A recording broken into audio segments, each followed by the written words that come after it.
Bismillahirrahmanirrahim. Assalamualaikum warahmatullahi wabarakatuh. Apa kabar kalian semua? Semoga Allah selalu memberikan kesehatan dan rezeki yang berlimpah. Oh ya, pada kesempatan kali ini, Nisa akan membawakan cerita yang berjudul Romantika Kehidupan episode ketiga. Sebelumnya Nisa banyak-banyak terima kasih yang sudah subscribe channel ini. Nah, biar makin seru, langsung saja ya kita ke ceritanya.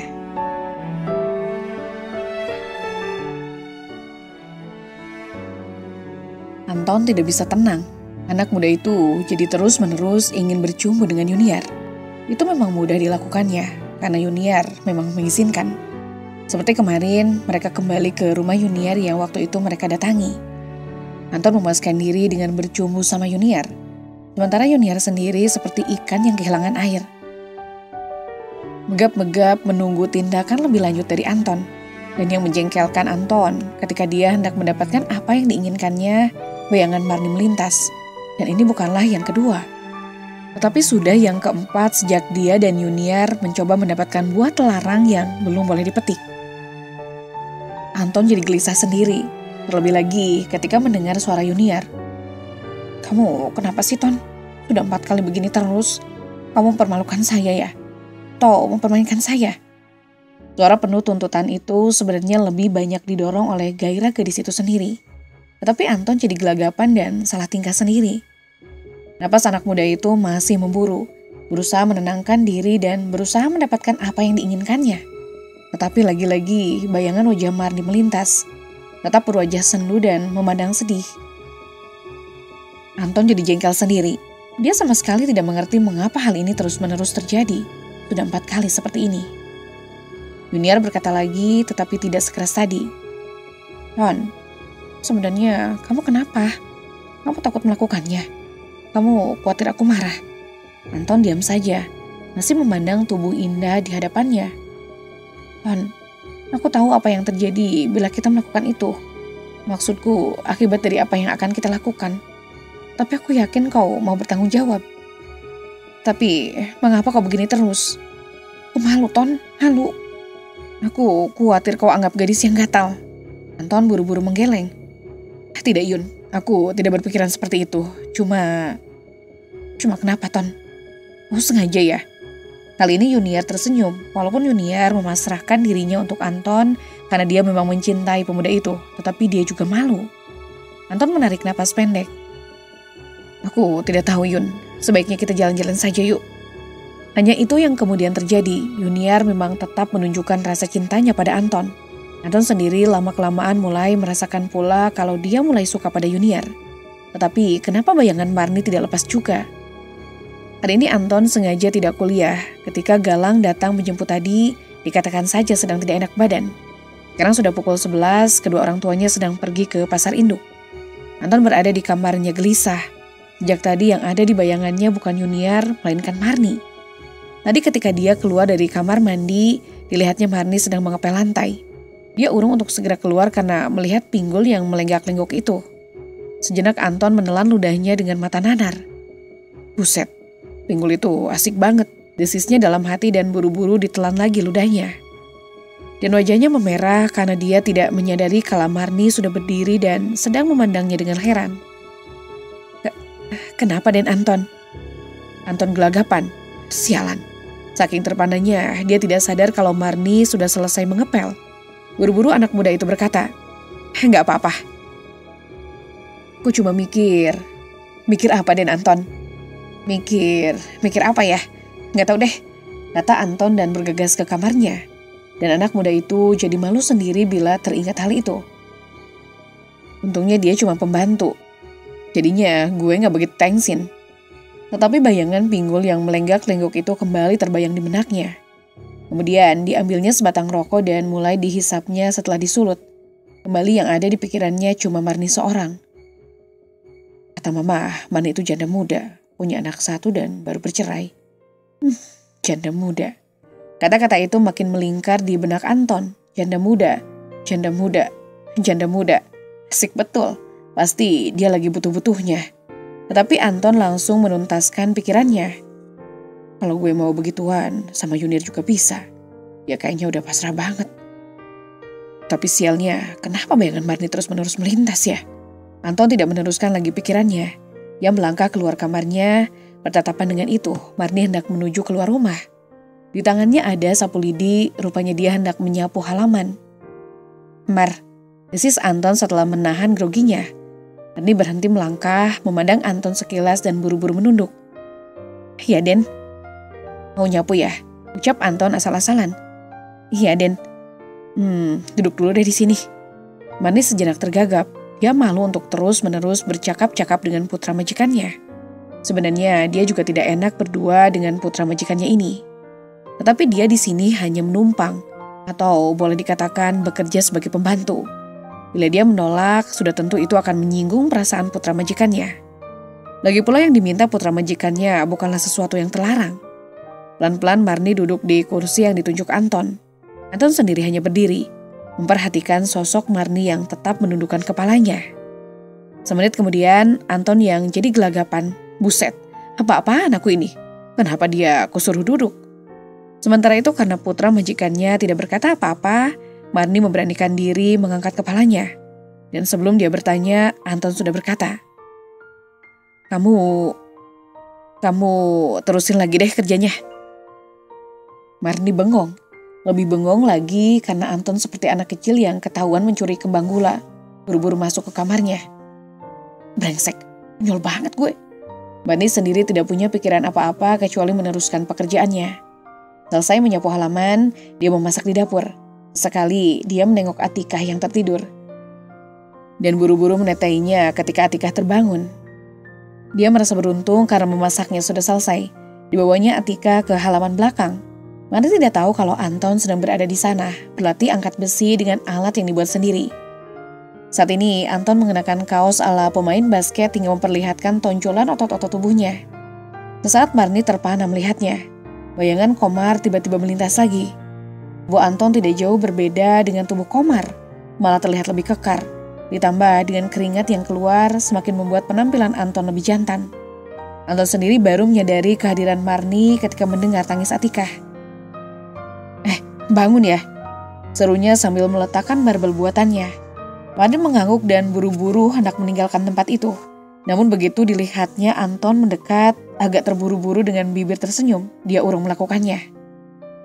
"Lucu banget anak lo, Mar," kata Anton sambil menjewil pipi Atikah. Anehnya, tangis Atikah itu berhenti, malah bayi itu tertawa-tawa dengan gembiranya. Dan kejadian itu bukan hanya sekali dua kali. Sudah berulang kali terjadi, bahkan Anton tidak segan-segan menggendong Atikah yang tertawa dalam gendongannya. Semula Suryati heran juga melihat sikap putra bungsunya itu. Tapi lama-kelamaan, hal itu sudah dianggap biasa. Pertumbuhan Atikah pun nampak begitu cepat. Dia kini sudah bisa tengkurap dan memanggil Marni dengan sebutan ibu. Suaranya masih cadel dan sangat lucu. 5 bulan kembali berlalu dengan cepatnya, seperti angin. Tak diketahui kemana perginya, tetapi dapat dirasakan. Marni memang tidak pernah dianggap sebagai pembantu di rumah itu, walaupun Marni sendiri merasa statusnya seperti itu. Dan karena tidak pernah dianggap sebagai pembantu, sikap keluarga Usman sungguh baik padanya. Bahkan Usman dan Suryati telah menganggap kalau Atikah adalah salah seorang dari cucu mereka. Tetapi justru Anton yang menggap-gap. Semakin hari, dia bertambah dekat dengan Marni. Entah mengapa tahu-tahu ada rasa suka di hatinya. Anton sendiri semula geli menyadari hal itu dan diyakininya dalam waktu singkat dia akan dapat melupakan semuanya. Tetapi rasa sukanya mulai membesar, terutama setelah melihat Marni bercanda dengan tukang roti. Gila, kok gue jadi begini? Makinya dalam hati. Dan dicobanya dialihkan kembali perhatiannya pada Yuniar yang tetap rajin meneleponnya dan tetap mencintainya. Tetapi ada rasa jemu juga terhadap Yuniar. Pada Yuniar yang diinginkan Anton cuma mencumbu dan melihat tubuh seksinya, tidak lebih. Dia tidak merasa adanya kedekatan dengan Yuniar. Mungkin rasa suka itu memang ada, tapi disadarinya betul kalau rasa sukanya itu tumbuh bila dia melihat Yuniar dalam keadaan polos. Sekali waktu Anton memang menyadari kalau tindakannya itu salah, berarti dia hanya memanfaatkan kesempatan saja, mumpung Yuniar mencintainya setengah mampus. Tetapi mau diapakan lagi? Anton tidak ingin memaksakan perasaannya pada Yuniar.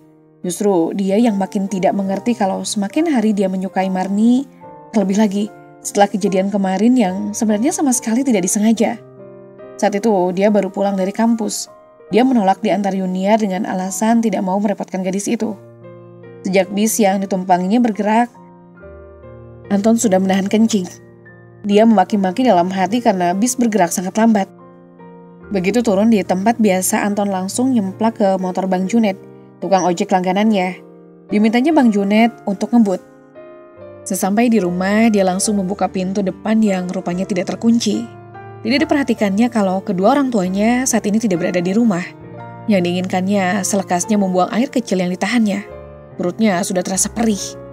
Tanpa babi bu bebo lagi, Anton langsung mendorong pintu kamar mandi yang tidak terkunci. Saat itu pula gerakannya kontan berhenti. Bersamaan dengan itu terdengar pula jeritan kecil. Anton terpana hingga tetap terdiam di tempatnya. Sementara Marni yang sedang mandi pun terdiam untuk beberapa saat sebelum berusaha menyambar handuk untuk menutupi bagian tubuhnya yang polos.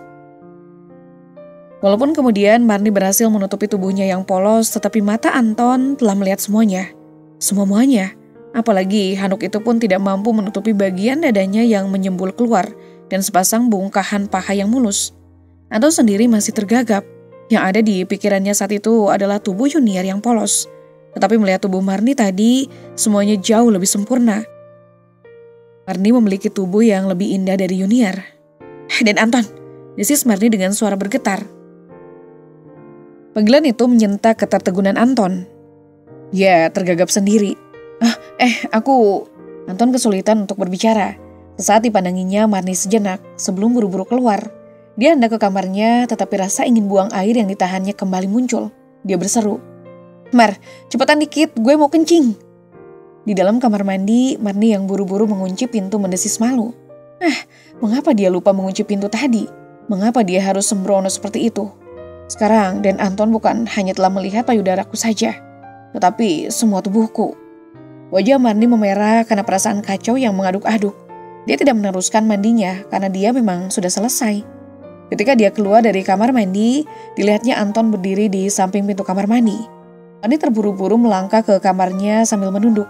Sementara Anton segera masuk ke kamar mandi. Di kamarnya Marni buru-buru mengunci pintu, baru diingatnya kalau pakaian dalamnya masih ada di kamar mandi. Wajah Marni memerah saat berkaca.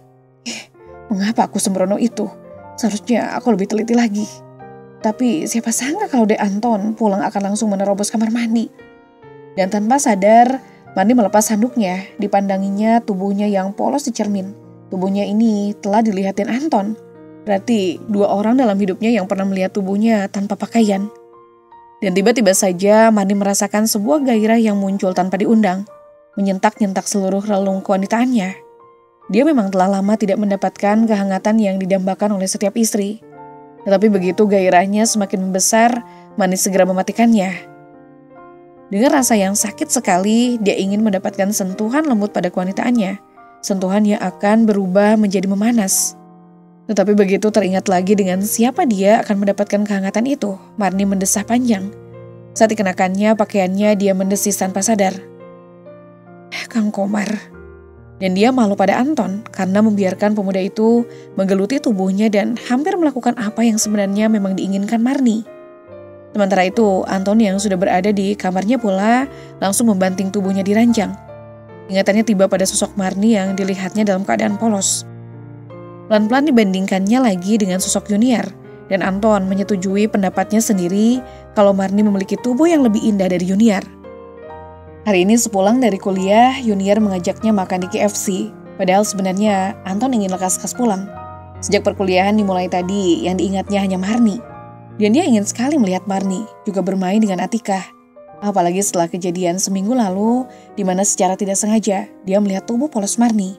Hampir setiap kali memasuki kamar mandi, Anton seolah melihat Marni yang sedang mengguyur tubuh polosnya. Tetapi menolak ajakan Yuniar juga rasanya tidak enak. Inilah yang semakin membuat Anton bingung. Dia merasa pelin-pelan dalam menentukan pilihan.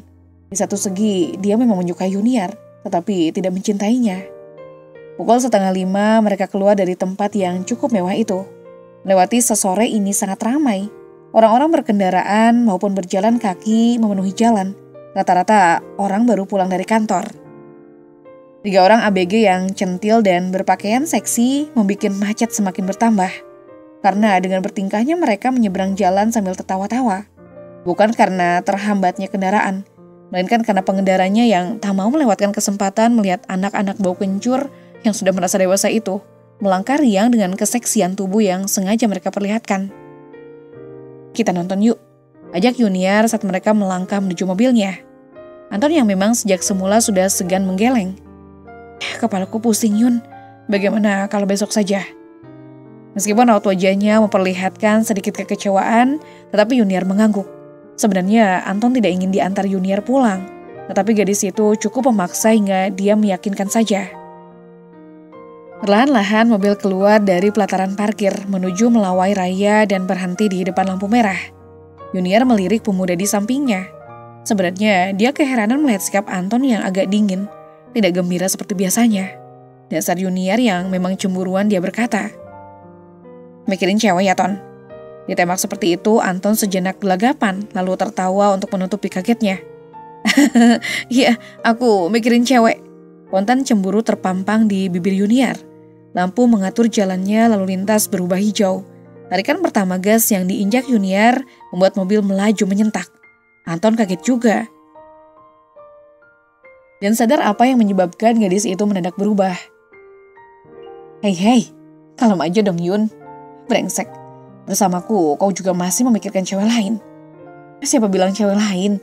seru Anton agak ngeri juga karena Yuniar seperti tidak mengendalikan laju kendaraannya. Buru-buru disambungnya sebelum terjadi sesuatu yang tidak diharapkan. "Yang ku maksudkan adalah kamu, Yun."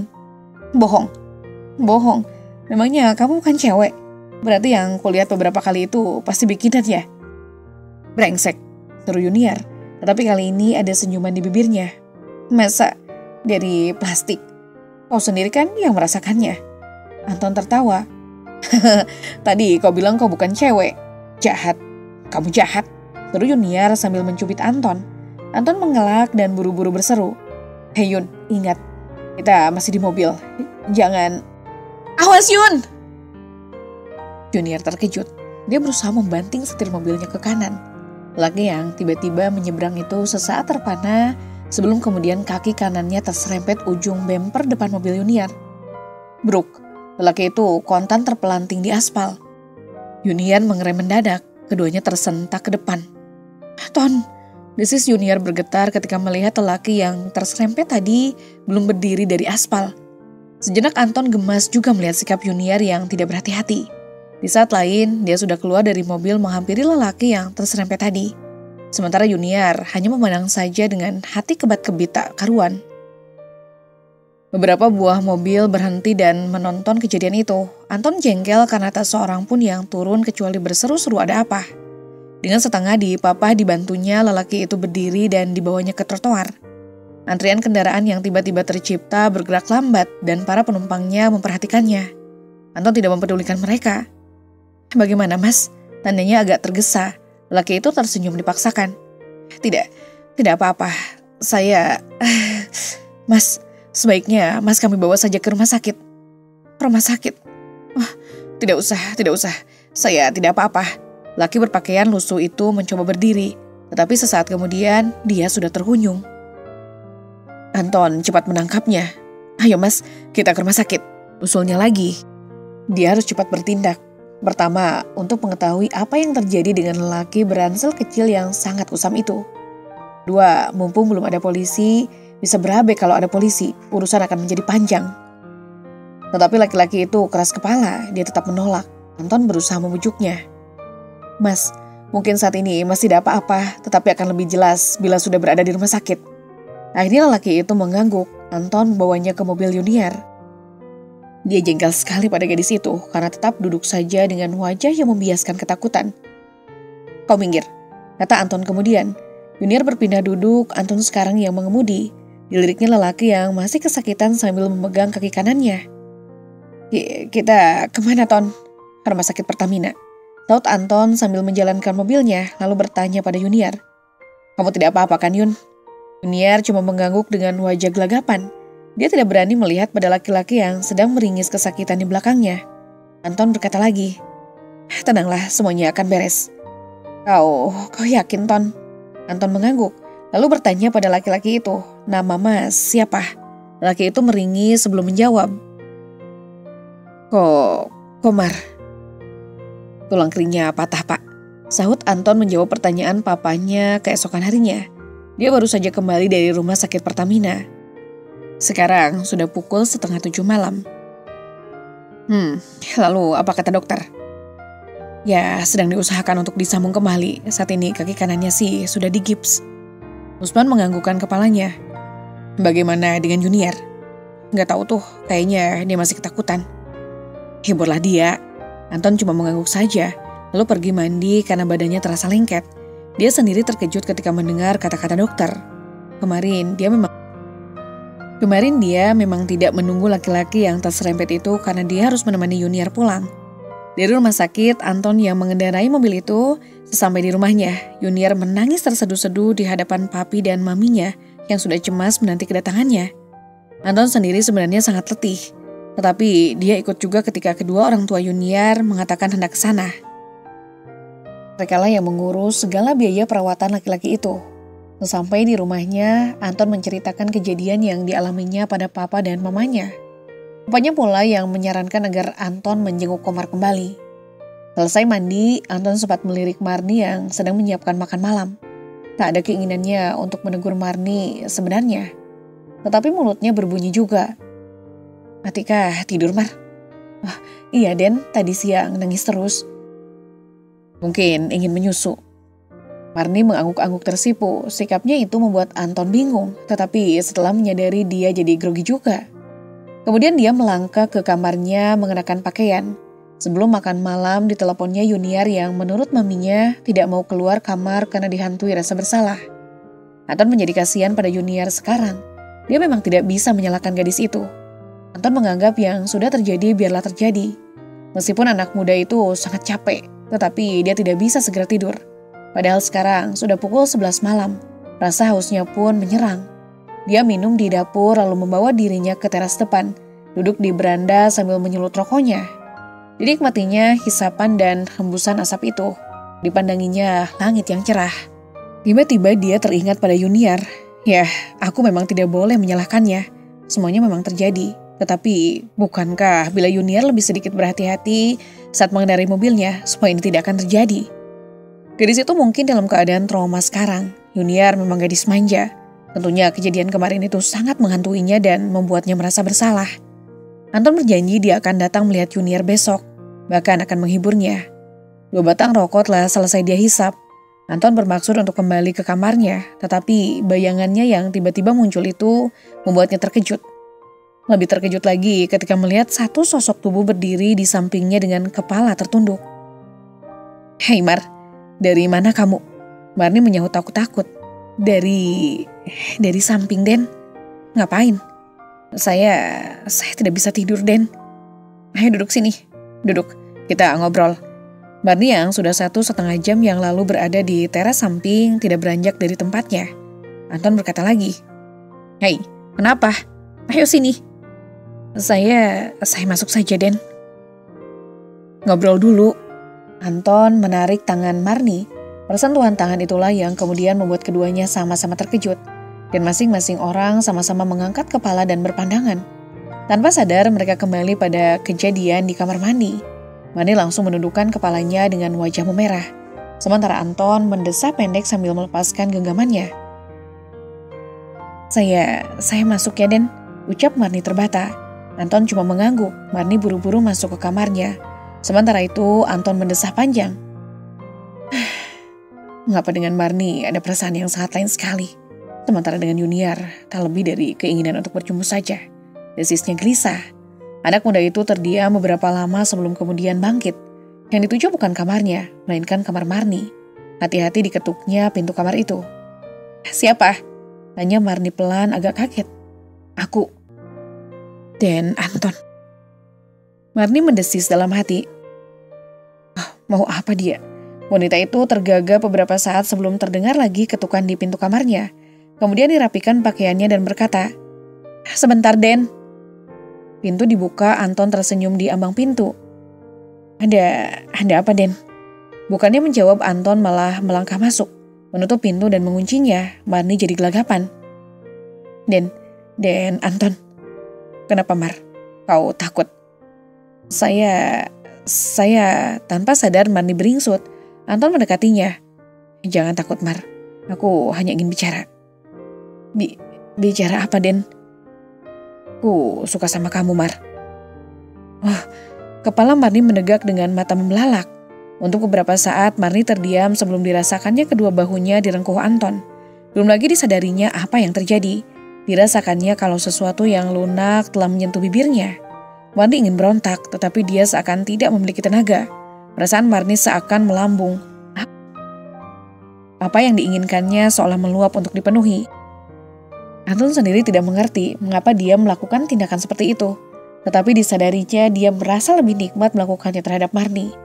Marni sendiri sudah terpengaruh oleh api asmaranya yang semakin meluap-luap. Dia seperti tidak sadar. Dibiarkannya saja Anton menciumi dirinya. Keinginan yang semakin besar itu terus menyentak-nyentaknya. Sesaat anak muda yang diamuk asmara itu memandangi wajah lugu Marni. Ditemukannya kenyamanan di wajah itu. Dan Anton ingin mendapatkan semuanya sekarang. Tapi ketika hendak dilakukan, tiba-tiba saja melintas wajah Yuniar.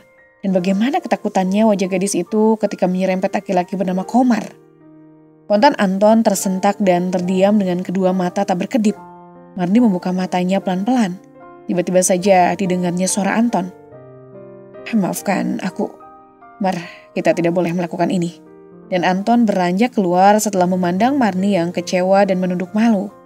Marni sendiri kemudian menangis terseduh-seduh. Mengapa dia tidak bisa menahan diri? Hampir saja dia berbuat dosa yang sangat besar. Sementara itu, di kamarnya Anton mendesah pendek. Mengapa tiba-tiba aku ingat Yuniar? Anton berada di rumah Yuniar bersama Galang, Mary, dan Hermawan. Pukul 3:30 ketiga sahabatnya itu segera pamitan, sementara Anton sendiri masih berada di sana. Dipandanginya Yuniar yang sama sekali hampir-hampir tidak berkata apa-apa, kecuali bila ditanya. Anton merasa kasihan melihat keceriaan gadis itu tiba-tiba sirna. Rupanya Yuniar memang masih dihantui rasa bersalahnya karena menabrak lelaki yang bernama Komar. Lelaki itu sendiri sudah 5 hari berada di rumah sakit.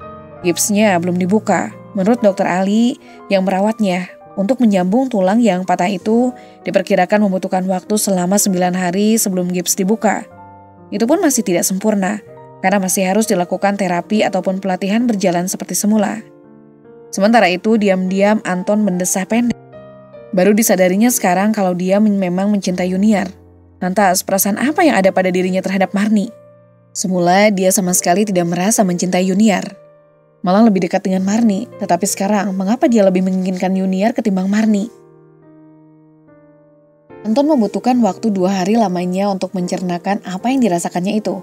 Semula memang yang dirasakannya hanyalah keinginan untuk bercumbu dengan Yuniar, hingga dia merasa amat menyukai gadis itu. Dalam keadaan tidak bercumbu maupun melihat tubuh Yuniar yang polos, tak ada rasa sukanya pada Yuniar. Lantas yang mengherankannya, mengapa bayangan Marni muncul bila dia hampir melakukan tindakan yang lebih jauh dengan Yuniar? Dan yang mengherankannya pula, di saat dia hendak melakukan hal yang sama terhadap Marni, bayangan Yuniar yang justru muncul. Anton merasa kalau apa yang dirasakannya itu hanyalah kesimpulan atau kesenangan sesaat. Sekarang ini Anton memang merasa kalau dia mulai mencintai Yuniar, bukan hanya menyukainya bila Yuniar tak berpakaian. Pelan-pelan anak muda itu duduk di samping Yuniar. Yun, desisnya lembut. Yuniar melirik, tidak berkata apa-apa, wajahnya sendu. Cemberut yang biasanya muncul dan cemburu yang ditampakkan lenyap entah kemana. Herannya, Anton merindukan saat-saat seperti itu. Yun, tak usah dipikirkan lagi. Laki-laki itu dalam keadaan baik-baik saja. Aku bersalah, Ton. Hus, jangan bicara begitu. Kau kan tidak berniat melakukannya. Jangan dianggap sebagai kesalahan. Tetapi aku lalai. Kalau soal lalai, aku juga seharusnya kan aku beritahukan kalau laki-laki itu akan menyeberang. Tetapi Anton merangkul gadis itu, diusapnya rambut indah itu pelan-pelan dan diciumnya dengan lembut. Yun, masih ada aku di sampingmu. Kau tidak boleh bersedih. Aku kehilanganmu, Yun. Yuniar berbisik parau. Apa maksudmu dengan kehilanganku, Ton? Kau biasanya ceria, tawa, gembira, juga cemberut dan cemburu. Sudah hampir seminggu ini, aku tidak melihatmu bersikap seperti itu. Yuniar tidak menjawab. Anton mendengar tarikan napas lembut gadis itu. Lama keduanya terdiam dalam posisi Anton masih merangkul Yuniar. Ton, tahukah kau kalau... Kalau aku mencintaimu, desis Yuniar kemudian terbata. Anton mengangguk. Aku sangat tahu. Atau kau yang tidak tahu kalau aku juga mencintaimu. Kepala gadis berambut indah itu tiba-tiba terangkat. Matanya menatap Anton dalam-dalam seolah tidak percaya dengan apa yang didengarnya. Anton tersenyum dan mengangguk. Benarkah, Ton? Seru Yuniar setengah berteriak. Sekali lagi Anton mengangguk. Yuniar bersorak sambil merangkul anak muda itu erat-erat. Nah, kita sudah saling mencintai dan aku tidak ingin melihatmu sedih terus-menerus. Kau tidak suka ya? Ya, aku tidak suka. Yuniar tersenyum. Kesedihan yang menggelayuti wajahnya lenyap sudah. Ton, aku akan selalu gembira untukmu. Bagus, bagaimana kalau kita menjenguk Komar sekarang? Yuniar mengangguk gembira lalu tersenyum-senyum sendiri. Kenapa? Tanya Anton. Aku ingin kau cium dulu sebelum kita pergi. Sepulang dari rumah sakit, Anton mengantar Yuniar dulu. Dia memang membawa mobil. Setelah itu, Anton menuju ke rumahnya. Sampai di rumah, tidak dilihatnya mobil papanya ada di garasi. Anton keheranan. Dia turun dan mengetuk pintu. Tak ada yang membukanya. Anton memang selalu membawa kunci serep bila dia pulang malam. Makanya pintu itu segera dibuka. Tak ada sosok papa dan mamanya di rumah. Anton mencari ke kamar kedua orang tuanya. Tetapi mereka tidak ada. Jangan-jangan mereka ada acara nih, katanya kemudian. Lalu dia ke dapur untuk minum dan sesaat dia heran melihat pintu kamar Marni terbuka. Hati-hati Anton mengintip ke sana. Hei, Marni juga tidak ada. Demikian pula dengan Atikah. Yang dilihat Anton adalah tas kumal yang dulu dibawa Marni dari kampung. Sesaat anak muda itu terdiam. Ada apa ini? Pada kemana? Dan mengapa Marni seperti berkemas-kemas? Ketika dia lagi berpikir seperti itu, didengarnya deru mobil papanya di luar. Dari mana, Pak? Tanyanya ketika papanya mendekat. Loh, Mama mana? Mama di rumah sakit. Oh, di rumah sakit. Sakit apa, Pak? Sakit apa, Mama? Seru Anton terburu-buru. Bukan Mama yang sakit, Atikah. Anton menghela napas, agak lega. Kenapa, Atikah? Tanya Anton lagi ketika papanya sudah duduk di sofa. Gak tahu, mendadak aja kejang-kejang, mungkin kena step. Terus, Marni bagaimana? Dia sangat cemas, Ton. Papa sebenarnya heran loh, Mama juga. Heran kenapa, Pak? Dari tadi sore, Marni mendadak saja bilang ingin pulang, ingin kembali ke kampungnya. Padahal sebelumnya tak ada tanda-tanda dia punya rencana seperti itu. Anton menelan ludahnya. Mau pulang? Ya, kau tahu kenapa? Anton terdiam, apakah masalah itu yang menyebabkan Marni tiba-tiba mau pulang? Apakah Marni menjadi malu hingga memutuskan seperti itu? Nah, ketika kami mencoba menahannya, tetapi dia tetap bersikeras. Mendadak saja Atikah menangis keras. Tangisnya tidak seperti biasanya. Kami lalu membawanya ke dokter Boyke di ujung jalan. Menurutnya sebaiknya Atikah dibawa ke rumah sakit. Anton terdiam. Otaknya masih merangkaikan sebab-sebab Marni hendak meninggalkan rumah ini. Dan diyakininya betul kalau apa yang hendak mereka lakukan itulah yang menyebabkan semua ini. Di rumah sakit mana Atikah dirawat, Pak? Di Pertamina. Mama bagaimana? Mama menyuruh Papa pulang dan bila kau tidak keberatan, Mama menyuruhmu untuk menjemputnya. Bila kau tidak mau, dia akan menginap di sana. Anton ke sana sekarang, Pak. Di kamar nomor 18 rumah sakit Pertamina, Komar menarik napas pendek. Kakinya masih digips tetapi sudah tidak digantung seperti kemarin. Laki itu berulang kali mendesah. Mungkin inilah balasan dari perbuatannya dulu.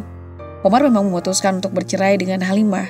Dia tidak tahan lagi hidup bersama wanita haus birahi itu.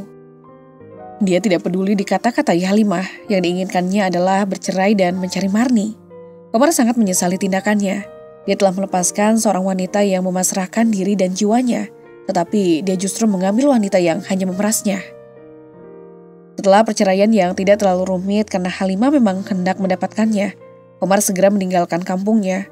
Komar mengetahui kalau Marni ke Jakarta dari Mbak Yu'iyah, tetapi dia tidak tahu mengapa Mbak Yu'iyah sekarang bercerai dengan Kang Yoyo. Komar tidak peduli bagaimana susahnya mencari Marni. Tekadnya sudah bulat. Dia harus menemukan Marni. Dia ingin minta maaf. Bahkan kalau mungkin mengajak Marni kembali ke kampung dan menjadi istrinya lagi selama-lamanya. Dengan diiringi cerita dari mulut Halimah tentang dirinya. Komar berlalu dari desanya. Halimah memang menceritakan yang bukan-bukan tentang dirinya. Dia bilang Komar lelaki pengeretan. Pengkhianat pada istrinya sendiri. Dan segala macam tetek bengek keburukan. 5 hari berada di Jakarta, Komar mulai letih. Dia mulai kehabisan bekal, tetapi tekadnya tetap untuk mencari Marni. Dia tidak peduli apapun yang terjadi sampai kemudian kecelakaan yang menimpanya. Sebenarnya Komar tidak mau dirawat di rumah sakit, karena itu akan banyak membuang waktunya untuk segera menemukan Marni. Tapi dengan kaki yang patah seperti ini, sudah tentu dia akan semakin kesulitan mencari Marni. Selama berada di rumah sakit yang dipikirkannya hanya Marni dan Atika, Komar benar-benar merasa dirinya sebagai orang yang sangat dungu sekali. Kendati dia semakin pesimis untuk menemukan Marni dan Atika, Komar tidak peduli. Sekalipun dia harus meratap atau mencium kaki Marni, itu akan dilakukannya, asalkan Marni mau memaafkan dan menerimanya kembali. Sekarang ini Komar tiba-tiba ingin merokok. Semenjak dirawat, dia memang belum sekalipun merokok. Mulutnya sudah terasa sangat asam dan pahit. Merokok di kamar ini jelas tidak diperbolehkan. Keluar pun terlebih lagi. Tetapi mulutnya sudah sangat asam. Pelan-pelan Komar bangkit. Kaki kanannya digeser, tidak begitu terasa sakit. Hati-hati ditariknya laci di dekatnya. Barang-barangnya ada di sana, termasuk rokoknya yang tinggal 3 batang. Setelah diambilnya, dia mengambil kruk yang memang disediakan oleh suster. Pelan-pelan dibawa langkahnya keluar. Diperhatikannya koridor rumah sakit yang sepi, lalu disulutnya rokoknya. Sambil bersandar pada tiang, dia menikmati rokoknya. Dan ingatannya tetap pada Marni. Sangat dirasakan sekali betapa besar rindunya pada wanita itu, juga pada bayi mereka. Komar tetap pada keputusannya bila dia sudah diperbolehkan keluar dari rumah sakit, dia akan mencari Marni dan Atika. Suara isakan terdengar pelan. Komar menoleh dan melihat seorang yang sedang bergegas melangkah dengan isakan. Komar menarik napas pendek. Pasti wanita itu sedang ditimpa nasi malang. Mungkin suaminya, anaknya atau familinya yang sakit. Dan entah mengapa Komar berdoa agar siapapun yang sakit dari pihak wanita yang menangis itu semoga segera dicabut penyakitnya dan lekas sembuh. Komar masih memperhatikan wanita yang terisak itu yang terus melangkah melintasinya dengan kepala tertunduk. Dan tiba-tiba saja dia tersentak kaget ketika melihat sosok wanita itu dari belakang. Dia sangat mengenalinya. Dia memang tidak melihat wajah wanita itu karena menunduk. Tetapi sosoknya dari belakang dan suara isakannya, Komar seketika menjadi tegang. Sebersit harapan tiba-tiba muncul tanpa diundang. Matanya terus memperhatikan, sampai kemudian dia berseru, "Marni!" Wanita yang mengisak itu menghentikan langkahnya, berbalik dan mengangkat wajahnya. Begitu melihat siapa yang memanggilnya, dia tersentak. Tak kalah kagetnya. Bahkan untuk beberapa saat lamanya, wanita itu, Marni itu terdiam dengan mata membelalak tak percaya. Komar sendiri masih terdiam walaupun dia menghela napas pelan-pelan. Wanita itu memang Marni, wanita yang sebenarnya masih dicintainya. Wanita yang ingin sekali didengarnya memaafkan kesalahannya. Wanita yang diharapkan mau kembali kepadanya. Tapi Marni tiba-tiba sudah berbalik dan berlari bergegas dengan sejuta perasaan yang bertambah tak menentu. "Marni!" Komar mengejar. Tetapi karena belum terbiasa mempergunakan kruk sementara kaki kanannya belum berfungsi utuh. Tiba-tiba saja dia terjatuh. Marni yang sedang menjauh itu mendengar keruannya. Sejenak dia berbalik dan dilihatnya Komar sedang merintih kesakitan dengan tangan menjulur padanya. Marni terdiam dengan perasaan bertambah berantakan. Dia benar-benar tak menyangka kalau akan berjumpa dengan Komar di sini. Hatinya terlalu sakit, sangat sakit. "Marni!" Komar berangsut dengan tangan masih menjulur. Marni tetap diam di tempatnya. Dia memang merindukan dan masih mencintai lelaki itu. Tetapi hatinya telah sakit akibat perbuatannya. Dan sekarang dia berjumpa dengannya dalam keadaan yang sangat menyedihkan. Tidak, dia tidak akan mau kembali lagi pada lelaki yang telah menghinanya sekaligus menyingkirkannya seperti sampah belaka. Marni mendengus dan siap bergegas kembali. "Marni, tunggu! Mar, tunggu!" Marni berdiri, kali ini tidak membalikkan tubuhnya. Komar beringsut di tanah sambil menahan sakit pada kaki kanannya. "Marni, aku datang mencarimu, Mar. Aku mencarimu." "Mau apa Kang Komar mencariku?" Seru Marni tetap tak berbalik dan dicobanya untuk menguasai segenap perasaannya. Ditekannya sekuat mungkin. "Marni, aku ingin minta maaf atas semua perbuatanku." "Tak ada yang perlu dimaafkan Kang Komar. Maaf, aku harus melihat Atika." "Atika? Kenapa dengan Atika?" Marni tak menjawab. Didengarnya suara selayaknya orang yang sedang berusaha berdiri. Komar memang sedang berdiri dengan susah payah. Perutnya bergeletak di lantai sekitar 2 meter dari tempatnya sekarang. Mar, kenapa dengan Atika? Kenapa? Marni tak bergeming, dia masih berusaha menahan segenap perasaannya. Dia tidak boleh kalah. Dia telah disakiti dan dia harus membalas semuanya. Dia tidak akan pernah mau menerima laki-laki itu lagi. Atika adalah urusannya. Karena laki-laki itu secara tidak langsung telah mendepak Atika. Mendepak darah dagingnya sendiri untuk menikah dengan wanita lain. Dan sekarang, mengapa dia berada di sini? Mengapa dia meninggalkan Halimah yang telah memberikannya kekayaan? Ingat itu. Marni tetap bertahan pada pendiriannya. Mar, jawab Mar. Kenapa dengan Atika? Suara Komar tersendat, separuh menahan sakit pada kaki kanannya. Marni mendengus. Kang Komar, jangan campuri urusanku. Kembalilah kepada Halimah. Sautnya lalu bergegas melangkah. Marni berusaha menulikan indera pendengarannya ketika Komar memanggilnya lagi. Tetapi ketika terdengar suara jeritan lirih di susul tubuh yang ambruk ke lantai, Marni berbalik. Dilihatnya Komar terkapar penuh rintihan. Dari mulutnya keluar darah, rupanya wajahnya membentur lantai. Kang Komar! Seru Marni memburu dengan suara pilu. Dia tidak lagi mempedulikan perasaannya. Dihilangkan segenap kebenciannya pada Komar. Dirangkulnya lelaki itu yang ternyata pingsan. Kang Komar! Kang Komar! Suaranya membuat suster dan dokter keluar. Juga beberapa orang pasien yang sebenarnya telah mendengar suara-suara tadi. Di antara kerumunan orang-orang itu ada seorang anak muda yang memperhatikan tidak mengerti. Memperhatikan bagaimana Marni menangisi lelaki yang kini berada di kereta usongan. Bukankah lelaki itu adalah Komar, lelaki yang terserempet mobil Yuniar? Lalu mengapa Marni mengenalinya? Anak muda itu terdiam beberapa saat sebelum menghela napas panjang setelah dapat merangkaikan jalan pikirannya. Satu suara di belakangnya mengejutkannya. Ton, kenapa Marni? Kenapa dia menangisi lelaki yang terserempet mobil Yuniar itu? Marni memandangi Komar yang masih pingsan. Sekarang sudah pukul 1 dini hari. Wanita itu masih memperhatikan seorang dokter yang sedang memeriksa keadaan Komar.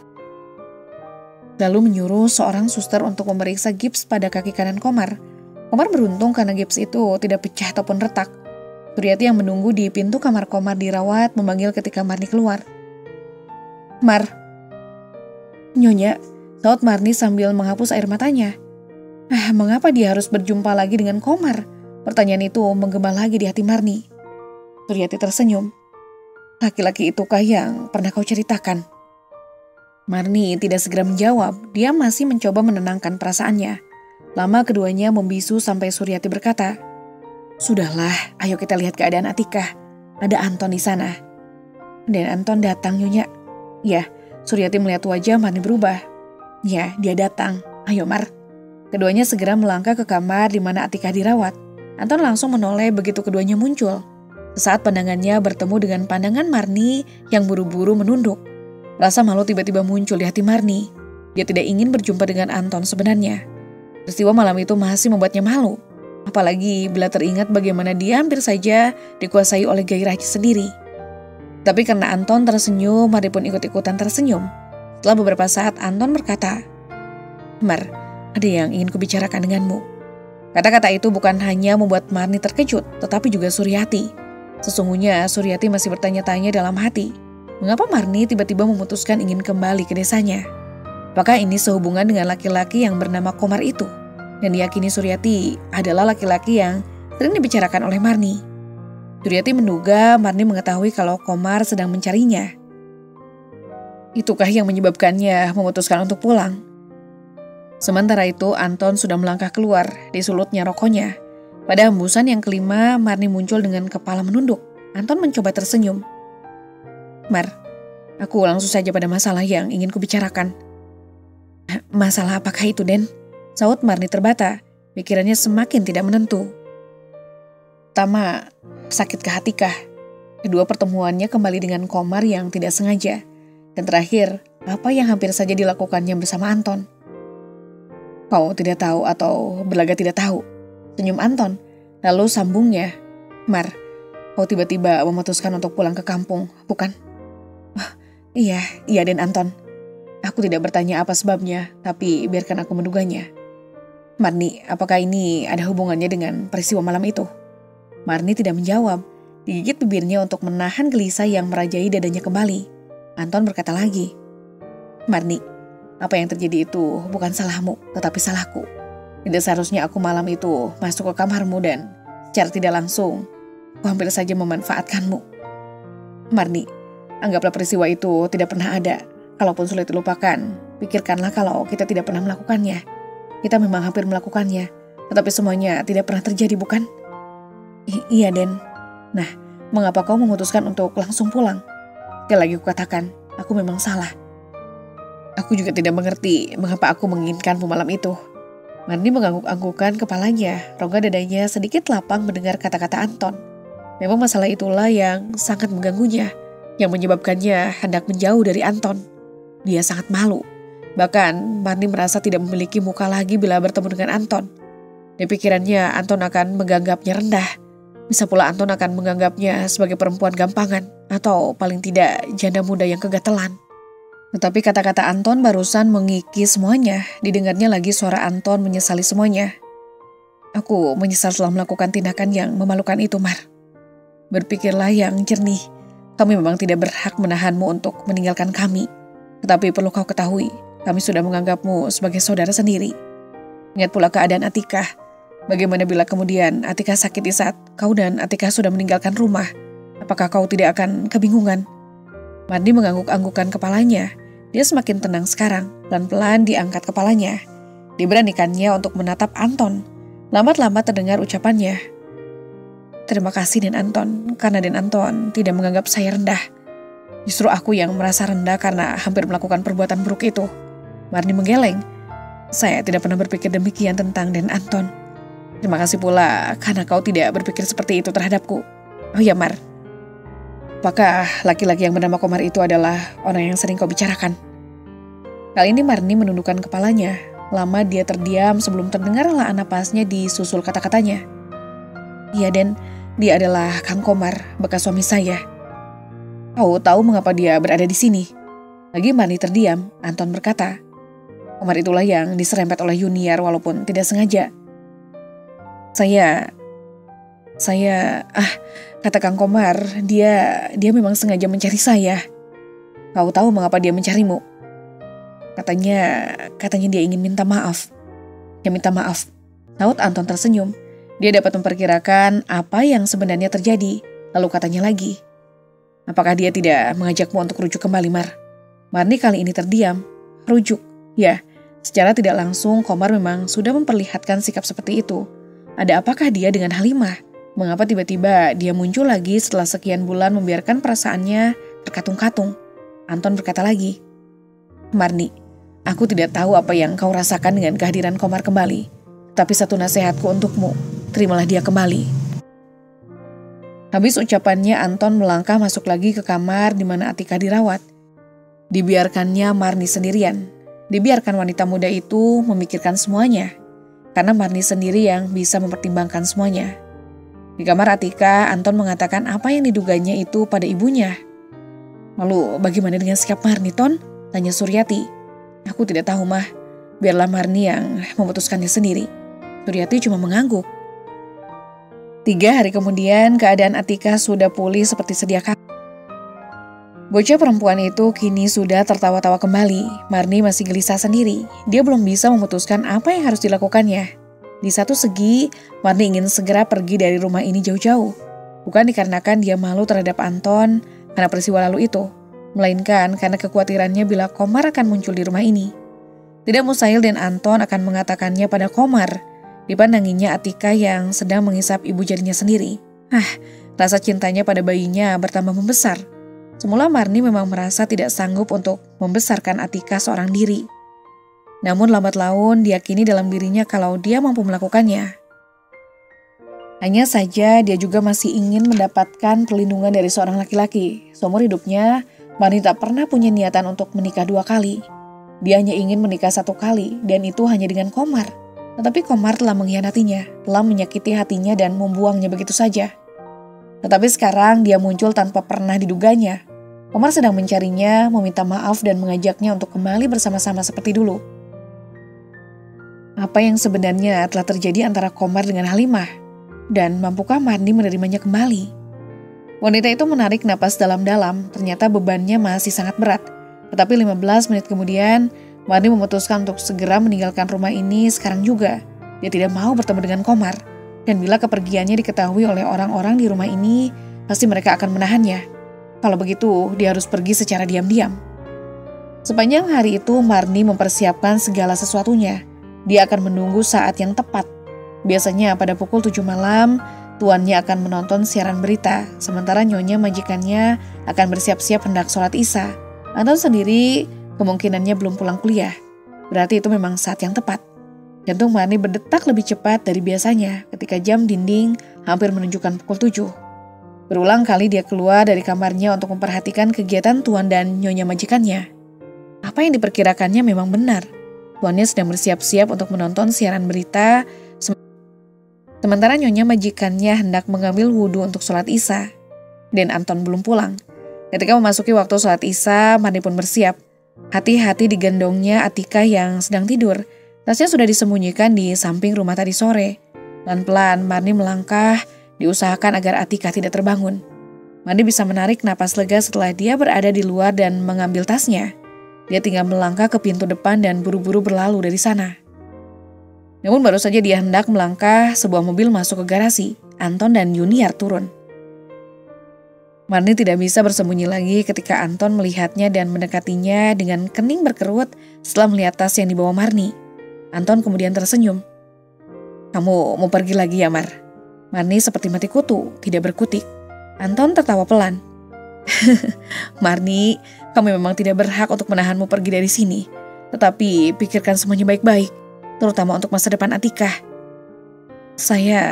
Mar, semua memang ada di tanganmu. Keputusan apapun yang akan kau ambil pasti akan bernilai baik, karena engkaulah yang menentukannya." Tetapi Anton menghentikan ucapannya. Dia menoleh pada Yuniar dan mengangguk.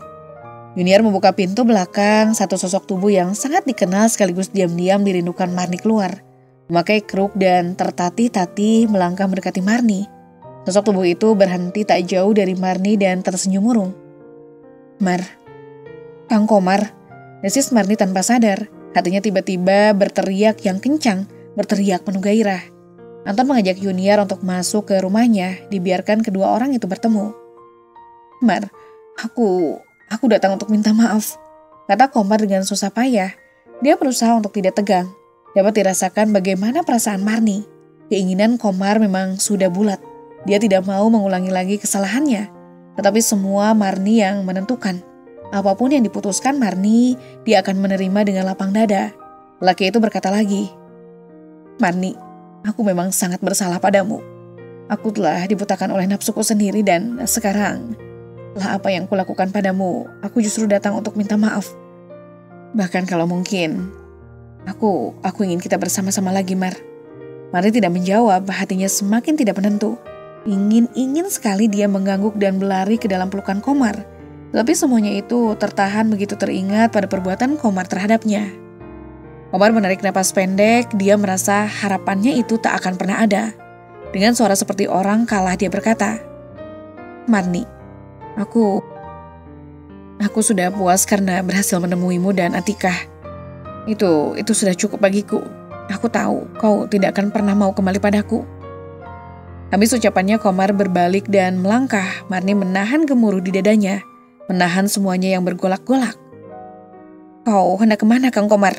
Ucapannya itu muncul secara tiba-tiba. Komar menjawab tanpa membalikkan tubuhnya. "Aku tidak tahu akan kemana, tetapi yang pasti aku tidak akan kembali ke kampung. Oh ya Mar, aku telah bercerai dengan Halimah karena aku telah menyadari kebodohanku."